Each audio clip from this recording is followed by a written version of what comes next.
अस्सलाम वालेकुम नाजरीन, आपका दोस्त आपका होस्ट फ़ारूक शहज़ाद मलकानी आपकी खिदमत में हाज़िर है। ये सोशल मीडिया की दुनिया भी क्या अजीब दुनिया है। लोग सोशल मीडिया पे 10 अरब दरख्त भी लगा देते हैं, 12 डैम भी बना देते हैं, करोड़ों ख़ानदानों की किफ़ालत का ठेका भी उठा लेते हैं, लाखों ख़ानदानों को फ्री कर्ज़े भी दे देते हैं, पार्टियां बन भी जाती हैं, इक़्तिदार में भी आ जाती हैं और फिर लोगों को चूना भी लगाती हैं। प्यारे दोस्तों, गुज़श्ता दिनों मैंने एक पोस्ट देखी जिसमें पीटीआई के एक ममदूद थे, उन्होंने वो पोस्ट लगाई हुई थी। ज़रा वो पोस्ट सुन लें, फिर उसका पोस्टमार्टम करते हैं। वो पोस्ट ये है कि 10 अरब दरख्त बग़ैर कर्ज़े के, 10 डैम बन रहे हैं बग़ैर कर्ज़े के, 12,000 किलोमीटर सड़कें बन गई बग़ैर कर्ज़े के, 10 करोड़ ख़ानदानों का 10 करोड़ ख़ानदानों का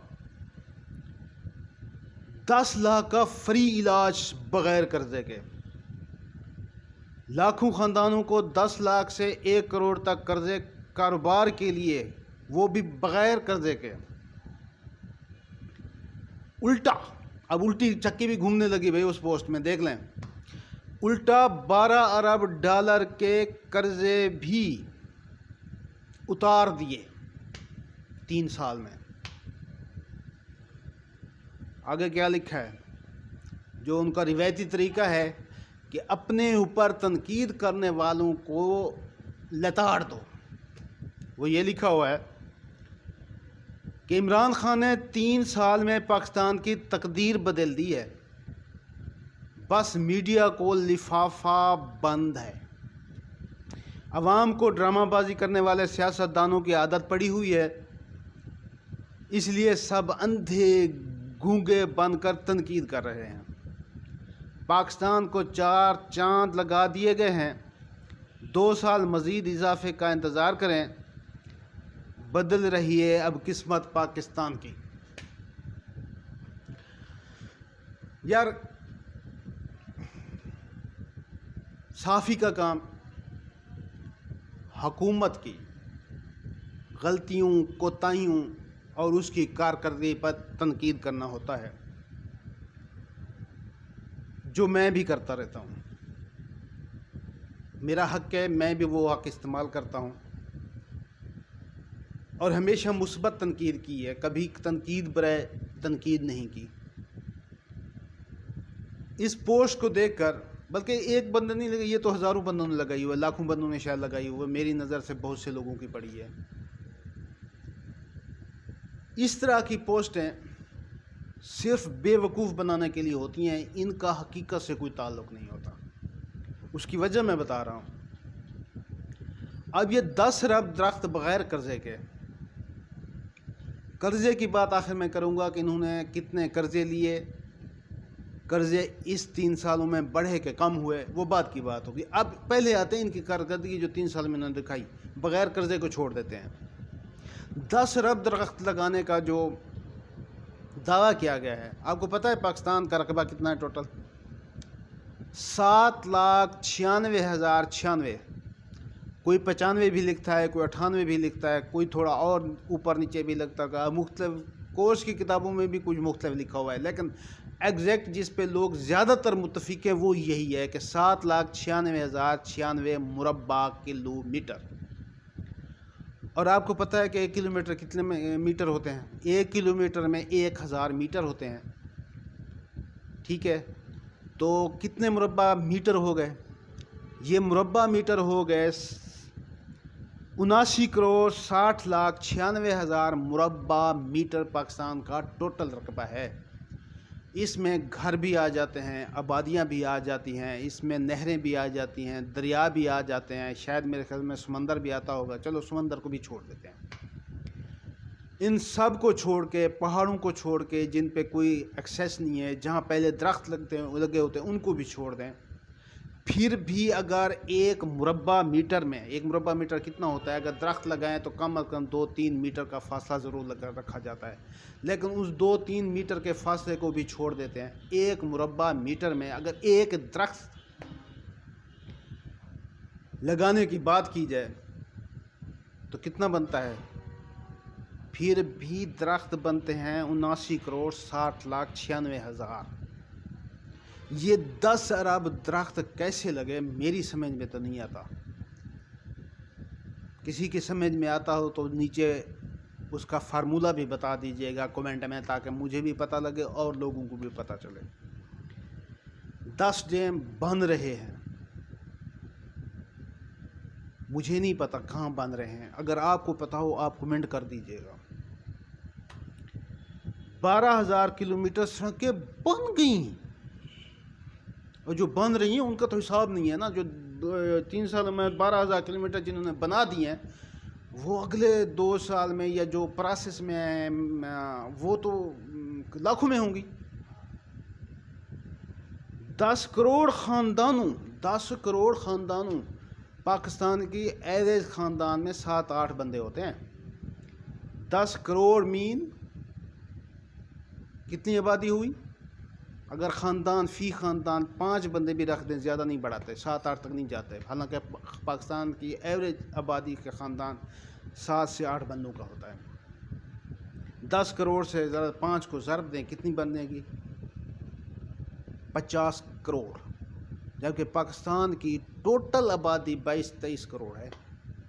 इन्होंने 50 करोड़ लोगों को सेहत की फ्री सहूलतें दे दी। लाखों ख़ानदानों को 10 लाख से 1 करोड़ तक का कर्जा भी दे दिया। लाखों ख़ानदानों को 10 लाख से 1 करोड़ तक कर्जा भी दे दिया।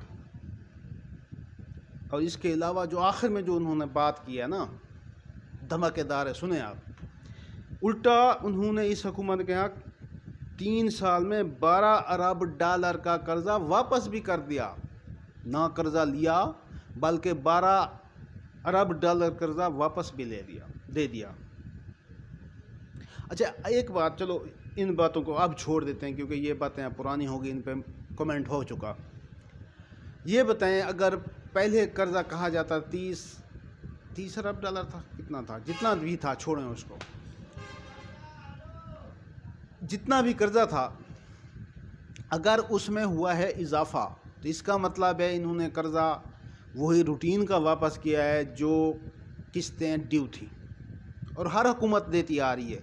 जब से कर्जा लेने की रिवायत पाकिस्तान में शुरू हुई है, वो हमेशा वापसी किस्तों में होती है, यकमुश्त कोई नहीं दे के जाता।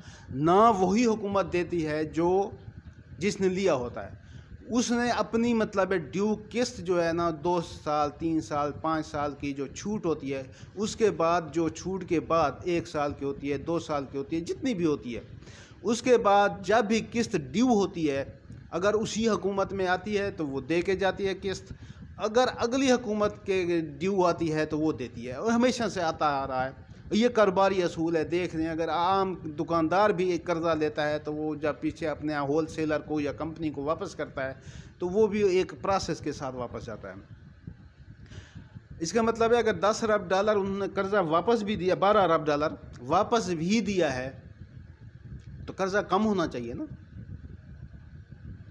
कर्ज़ा बढ़ क्यों रहा है और तेज़ी से बढ़ रहा है? और इसका सबूत आप स्टेट बैंक की ऑफिशियल वेबसाइट पे जाके देख सकते हैं। ये नहीं है कि मतलब है मैं बेपर की उड़ा रहा हूँ। अगर 10 अरब डॉलर 12 अरब डॉलर उन्होंने कर्जा वापस भी किया है तो कई अरब डॉलर कर्जा लिया भी है, उसका कोई जिक्र नहीं होगा। इसी तरह अगर 12 अरब डॉलर इन्होंने वापस किया तो साबिका हुकूमत ने भी अपने हर साल जो किस्त ड्यू थी साबिका कर्ज़ों की वो देते आए हैं, और ये हर हुकूमत करती है, इनका कोई एहसान नहीं होगा। जबकि साबिका हुकूमत ने जो कर्ज़े अपने 5 सालों में लिए थे, इनसे ये कई गुना ज़्यादा कर्ज़े ले चुके हैं।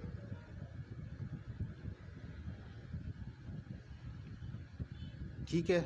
तो अब आप जाके देखिएगा, ये सब चीज़ें बिला कर्जा नहीं हो रही, और ना ये हुई हैं। ये भी मेरा एक स्टांस है कि ये चीज़ें जो लिखी गई हैं ये हुई भी नहीं है। ये अगर 10 अरब दरख्त लगाने का दावा किया गया है, ये किस बेस पे लगाया गया ज़रा सोचिएगा ज़रूर, ठीक है। और 10 अरब अगर दावा किया जा रहा है तो 10 अरब दरख्त लगाए नहीं गए, माजरत के साथ। बहुत से लोगों को मेरी बातें कड़वी लगेंगी, चुभेंगी, लेकिन अक्ल का इस्तेमाल इंतहाई अहम होता है इस शोबे में। तो आपने भी अगर इनको जांचना है तो प्लीज़ कुछ खुद भी कैलकुलेटर का इस्तेमाल कर लेना, कभी गूगल करके देख लें कि ये चीज़ें कितने हद तक दुरुस्त हैं। ना क्या करें ऐसा, खुदा के लिए। आप अंधाधुंध तकलीद करते हैं अपने लीडरों की, ना करें, किसी भी लीडर की ना करें। मैं ये नहीं कहता खान साहब की ना करें, मियाँ साहब की भी ना करें, छोटे मियाँ साहब की भी ना करें, भुट्टो फैमिली की भी ना करें, जरदारी फैमिली की भी ना करें। जो भी आपका लीडर है उनकी अंधी तकलीद ना करें, आंखें बंद करके उनकी तकलीद ना करें, उनकी बातों को परखें, अपने दिमाग अपने जहन की कसवटी पे ला के परखें। उनके जो बात करते हैं उनको हक़ाइक़ जानने के लिए कभी ऑफिशियल वेबसाइट्स पे जाके उनका तजिया भी करें, तब आपको मालूम होगा कि क्या हो रहा है मुल्क में। ये अभी एक ट्वीट किया शहबाज गिल साहब ने, बल्कि ट्वीट नहीं, एक जगह वो तकरीर कर रहे थे, उनकी तकरीर का कह रहे थे कि जब एक गाड़ी आप बाहर निकालते हैं रोड पे, शुक्र है उन्होंने ये नहीं कहा कि गाड़ी उड़ाते हैं फिज़ा में, कह सकते थे भाई, अब उनका दौर है, बड़ी बड़ी बातें कर सकते हैं। तो उन्होंने कहा कि जब आप बाहर रोड पे निकालते हैं, उससे चलाते हैं, जब आप ऐसा चलते हैं तो उसका कम खर्चा आता है। जब आप ज़्यादा उसी की रेस देते हैं उस तो पेट्रोल ज़्यादा खर्च होता है और गाड़ी भी तेज़ दौड़ती है। हमारी हुकूमत का यही मसला है कि हम उसको तेज़ दौड़ा रहे हैं, तेज़ी से तरक्की हो रही है, इसलिए ख़र्चा भी ज़्यादा आ रहा है, ज़्यादा कर्ज़े लेने पड़ रहे हैं। सोचिएगा ज़रूर, मैं छोटी छोटी बातें कर जाता हूँ, इन बातों को अपने बड़े जहन के साथ सोचिएगा ज़रूर। इन्हीं छोटी छोटी बातों से बहुत कुछ निकलता है। तो अगर तेज़ी से तरक्की हो रही है तो मुल्क और गरीब अवाम की ये तबाहली क्यों हो रही है? आखिर में बस इतना ही, सिर्फ गुजारिश है कि मेरे इस चैनल को सब्सक्राइब करें, इस वीडियो को लाइक करें और शेयर भी ज़रूर करें। ज़्यादा